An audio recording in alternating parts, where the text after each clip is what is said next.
Okay, welcome, ladies and gentlemen. And in today's video, we're going to talk about something very unusual, very strange that's happening in London. Now, you may say, Neil, something strange happening in London. Isn't that basically every day that something worrying, alarming, or unusual is taking place there these days? And the answer is yes. I think that's not far off the mark. But we've got some really strange things taking place that I think you'll agree with after we've gone over the stuff in the video today. So I'm going to go over to the shared screen and show you all of this stuff, and let's see what you have to say about this as well. And just a quick reminder that the Black Friday sale is on now. It runs through this week through Black Friday. So you can get any of the programs 90% off, or you can get in on the new Academy with the annual membership. Okay, so with that said then, this was the Westminster Bridge incident that took place 2 days ago. Now you might say, what? What's this, Neil? I didn't hear anything about it. No, that's the whole point. People don't know anything about this. So this is how it started. Luckily, we have the time machine, so we can go back and look at the articles and things. So this is 2 days ago. Police swarm Westminster Bridge after man attacked in front of horrified tourists meters from the House of Parliament, as officers arrest 4 people following attempted murder. So this is what they said. This was the article. They did a big thing on it. Police came in, cordoned off, collected evidence. So this was the original article, right? And there was big crowds, loads of people filmed it. And then what happened was the police did a cordon and they wanted to collect everyone's phones who had recorded the incident. Okay, so this is actually what took place. They I don't know if they took possession of the phones or did what, but if you try and find footage of what actually took place, you just won't find any footage. And we'll get into the really strange stuff in a moment then. Streets of chaos, Westminster Bridge closed as hundreds of cops swarmed the scene and set up a huge cordon with 4 arrested. So this was it. They called it a horror assault on, again, Westminster Bridge 2 days ago. They had all sorts of response team. It was absolutely enormous. Now you might say, well, where's the footage then? Good question. Where's the footage? Where is the footage? Indeed, they're collecting evidence here and everything else along with it. Well, even the X posts, where, I mean, I can't find anything on X either. You can see the word here, which I can't say on YouTube. Okay, 1 man in critical condition, 4 arrests. Now, they've actually, I'll tell you about this in a second before anyone says, oh, no, that didn't happen. I'll tell you about this in a second. 1 man in critical, 4 arrests. And then we'll get on to the other stuffs in a moment about these packages that were everywhere. Okay, so this is what happened afterwards. So the news headlines, you can check this for yourself. If you do any searches, this is what you get. Man fighting for his life after suffering a cardiac arrest on Westminster Bridge. So that's it. All the stories just said, oh, there was this man, he had a heart attack on Westminster Bridge, and that was it. So that they changed the story, basically. It's like George Orwell's 1984 right now. The man was taken to hospital in critical condition. Earlier, police said that he had been, here we go, this word here, okay? Further inquiries, though, confirmed this was not the case. People have been arrested on suspicion of attempted murder, and others been arrested on suspicion of a fray. 2 of those arrested were taken to hospital with head injuries. It's understood the incident is not being treated as terror-related. Okay, now you've got to read between the lines here. Why would, let's come back a second. Are you seeing what I'm seeing here? So the initial story broke that, and there was footage of what actually happened. Loads of people got footage on their phones. Firstly, why would anyone give their phone over to the police with footage. I don't know, after what happened with the all the protests and the riots and things like that, why anyone would give their phones in and the footage. I have no idea, but anyway, people did. So you have this footage, you see what happens, it disappears. It gets weirder than this, by the way. Stay with me, stay with me. It gets even weirder than this. They then change the stories and say, actually, some guy, he's walking on Westminster Bridge, he has a heart attack, cardiac arrest, and that was it. That was the reason everything was cordoned off. That's the reason there was hundreds of police and vans and everything, and they were collecting. It's absolute nonsense. I mean, you've got to be pretty stupid to believe that a man's walking down the bridge, he has a heart attack, and then somehow people have head injuries. 2 people get head injuries. 4 people are arrested. But they then make a statement saying this is not terrorism related. Come on, give me a break. What? It's sort of, they've put out so much that they had to backtrack and then say these little things. But this is where it gets stranger. Hold on, let's keep this going. Okay, so what's actually happened then? Let's get an update on the news. Well, we can't.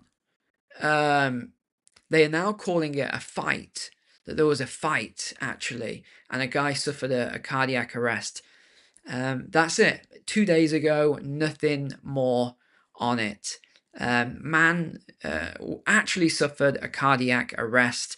It was all, nothing happened basically. That's what they're saying. Now, this is where it gets strange. You ready? And someone sent me this actually. So if you go to the CCTV, which is closed circuit television cameras for London, and you go to Westminster Bridge or any of them, you can check this for yourself, by the way. Okay, I'm going to refresh. Ready? I'm going to refresh my browser here. This is refreshing in real time. See, it just refreshed. And it's completely, it's black. Right? There's nothing. I can't even see this Westminster Bridge. What's going on? You then go on to Westminster Bridge here. It says 600. I'm going to zoom in. 644 days ago. Okay, so where's the footage? Why can't we see this? Westminster Bridge. Oops. The server IP address could not be found.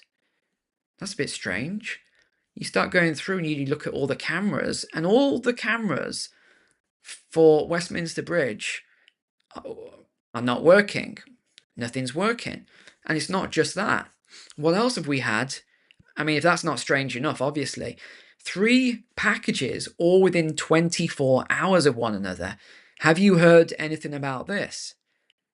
I mean, it was just, again, a non-story. The first one was at London Gatwick Airport. The next one was the US Embassy in London. The third one was at London Euston train station. So this caused the closure of the South Terminal and led to evacuations. This was on Friday, November 22nd at 8:20 a.m. And by the way, I'm not linking all this together and saying there's some sort of conspiracy here. I'm just saying this is very, very weird. It's very weird indeed with all of this. So they thought it was a possible BOMB threat, right? So then what happened? They said the bomb disposal, I said the word now. The bomb disposal team came and the package was safely diffused. So that's the word they've used, safely diffused here. And then there was the US Embassy one. A controlled detonation was performed in order to diffuse the package, creating a loud explosive noise that jolted passerby and businesses in the area. They then found another one at London Euston. So they closed. This is one of the main train stations, by the way. So it closed and they had to evacuate the train station. So this was Saturday, November 23rd at 12:30 p.m. So this all happened within the same space of time. And then they actually detonated this. And they said that 2 of the 3 packages were hoax bombs. But what does that mean about the other one then?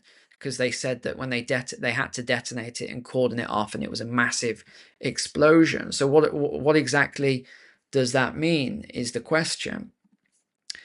So that's the first thing I wanted to say about all of this. Do you not find this unusual? because I think it's a bit strange the way things are going now. And we saw this, which actually ignited all of the. See, the media calls them riots in July. There were this many riots and then this much protest. But of course, they focus only on the really bad stuff, right? And this is what ignited a lot of that and a lot of these. Well, actually, a lot of the rioting was, those gangs in amongst that, and there was other people trying to cause trouble. Groups that always infiltrate it and cause trouble, and then they run off. Right? It's the same in America and other places as well. For those of you watching from the States, but this is the thing. It's they're causing a lot of these problems by hiding things that are going on. So whenever they hide things or something comes up like big in the news, a man had a cardiac arrest on Westminster Bridge. It didn't really click. I didn't really think much of it.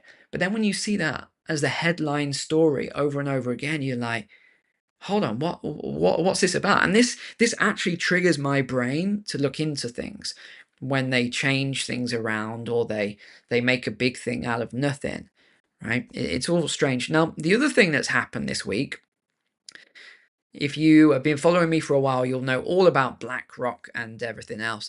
This was the other thing that happened this week. This is Larry Fink, the CEO of BlackRock. So I'm sure we all know BlackRock by now. This is Angela.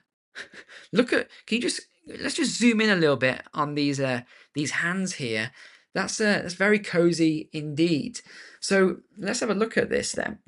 This is out of the Financial Times. Keir Starmer invited BlackRock and the team to Downing Street. So they had these discussions over how BlackRock could be more involved in the United Kingdom. Firstly, why on earth would you let a group like that get involved in the United Kingdom in the finances and politics? It's just mind-blowing to me. So why did he invite them? He seeks to build relations with business leaders. Well, firstly, these guys are not business leaders. They own their assets under management are so huge that they've probably got more money than some countries, and they have their tentacles into a lot of things. So Starmer, so the Prime Minister, and Reeves asked for suggestions from a private company to boost growth rather than giving a sales pitch, according to people in the meeting. So they asked them, these are the people running the country, they asked Fink how they can actually boost growth in the UK. This is worrying, by the way. So the BlackRock executives expressed concerns about regulatory delays for businesses and urged the government to make it easier for global companies to compete in the UK. So what they're saying is, take away a lot of the regulations for us, the really, really big companies, so that we can come and do even more nefarious stuff in your country. He told the executives that a new unit in the UK Treasury, yes, you read that right, the UK Treasury would be set up to coordinate this work with BlackRock across government, according to officials at the meeting. They're actually putting this out there so we can all see, and they're doing it as if it's a good thing. This is what we've heard a lot of when the bad stuff becomes good and the good stuff is now bad, which is where we are now. And then you look at what's happening with restaurants. Another 10% of restaurants are set to close over this period now. More than 6,000 restaurants in the UK could face closure in the next 12 months. That is 10%, by the way. More than 1 in 10 restaurants are about to close their doors forever. Why? Because they simply don't have any support from the government. They don't get any backing. And the other thing is this new budget, the taxation on people and businesses is absolutely rampant. It's huge, the taxes. And who are the government concerned with? Bringing in BlackRock, bringing in some of these massive corporations. I mean, I don't know what you think of this, but I think this is very worrying, the way the UK is going. They're now wanting to give over. Remember all the health data given over to these big companies. They want to do all these health passports, digital, all of our health, sell it to these big, massive companies. They want to start selling off all sorts of things in our data and then bringing in all these digital identities, digital currencies. They're just treating us like commodities now, the government are. They really, really are. And gosh, what is the solution? I know. Drop in the comments what you think. Put in the comments. I will read your comments what you think the solution to all this is. Because you know what I always say, my solution is you protect yourself first, you protect your family as well, you increase your living standards, you increase your income if you've got skills or you can get a job elsewhere. I know some of you say, no, I'm going to stay here and I'm going to fight and I'm going to do all this. Up to you, however you want to do it. But I think we should have options, whether you want to stay and you want to, like the petition we talked about yesterday, they're not going to do anything with that petition. It's just going to sit there. They're going to decline it right away if they haven't already. They're just going to decline that petition. But I think do the best you can, upskill, have a backup plan. That's why I always keep talking about all the programs and stuff that I've got, right? You got all these different options. Upskill yourself. If you've got investments you're worried about, learn how to invest properly, put your pension, take it into your own hands, generate additional income, side hustle income, learn about property, learn, whatever it is you're going to do. You've got so many different options. There's so many different asset classes and things you can learn about. But my point is, don't just bury your head in the sand. You've really got to think about what you're going to do here, especially as this is getting more and more dystopian, and even the truth is being hidden now. I mean, what more can I say? It's obvious. You put all the pieces together and you can see where this is going. It's not good.